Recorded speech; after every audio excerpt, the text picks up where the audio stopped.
190 BJP এবং 3 ডিজিটের নিচে 92-তে চলে গেল তৃণমূল কংগ্রেস। কিন্তু এরপরে প্রশ্ন তো একটাই হয়, সেটা নিয়ে পঙ্কজদার কাছে আসতে হবে, পরবর্তী মুখ্যমন্ত্রীর নাম।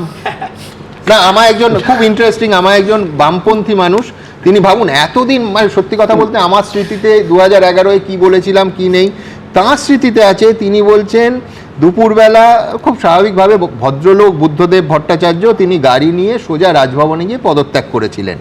আবার বলছি ভদ্রলোক, সচেতনভাবে বললাম বুদ্ধদেব ভট্টাচার্য।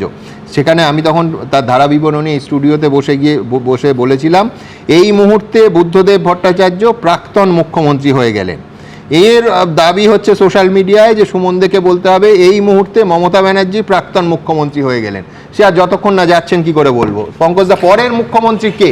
মানে আমি বলছি শুভেন্দু অধিকারী যদি হারাতে পারেন ভবানীপুরে, নিঃসন্দেহে একটা নাম, নাকি অন্য অনেক রাজ্যের মতো বিজেপি একটা চমক দেবে? বিষয়টা তো একদম অজানা কাউকে নিয়ে বসিয়ে, এটা তো একদমই যে কেন্দ্রীয়ভাবে রাজ্যের সঙ্গে পরামর্শ ক্রমে পরবর্তী মুখ্যমন্ত্রীর নাম ঠিক হবে।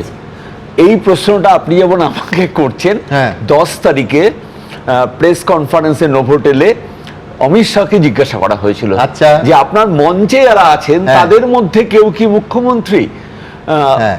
একদম তিনি বলেছিলেন যে আমি এটা বলতে পারি বাংলা মিডিয়ামে পড়া কেউ বাংলা মিডিয়াম না, বাংলার কোন মানুষ তিনি মুখ্যমন্ত্রী হবেন। আমরা বাইরে থেকে বাংলা মিডিয়ামও বলেছিলেন, কিন্তু আমি বলছি বাংলার মানুষ তো হবেই। আপনি তো আর শত্রুঘ্ন সিনহাকে নিশ্চয়ই বাংলার মুখ্যমন্ত্রী করবেন না, বা ইউসুফ পাঠান তৃণমূল যেটা নিয়ে বাইরে থেকে হয়েছিল, সেরকম কোনো ঘটনা এখানে ঘটবে না। এবং আমি আবারও বলছি, আমাদের উন্নয়ন, প্রকৃত যে উন্নয়ন, সেটা ওভারডিউ হয়ে গেছে।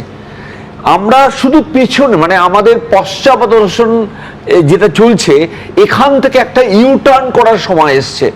এবং সেই জায়গাটা থেকে একটা লিডারশিপ এবং তার নেতৃত্বে একটা বহু, আমি বলবো না যে 2/3 মেজরিটির প্রায় কাছাকাছি আমরা হয়তো চলে যাব, কিন্তু এটা বোঝা যাচ্ছে যে মানুষ, সব বর্গের মানুষ ঢেলে ভোট দিয়েছে। একদম কোনো সন্দেহ নেই। আমি দর্শকদের একটা প্রশ্ন করতে চাইবো, সেটা পশ্চাৎ অপসারণের কথা বলছিলেন পঙ্কজদা। আমি যদি এই মুহূর্তে একটা 9 সেকেন্ডের বিরতি নিই, সেটা কি পশ্চাৎ অপসারণ?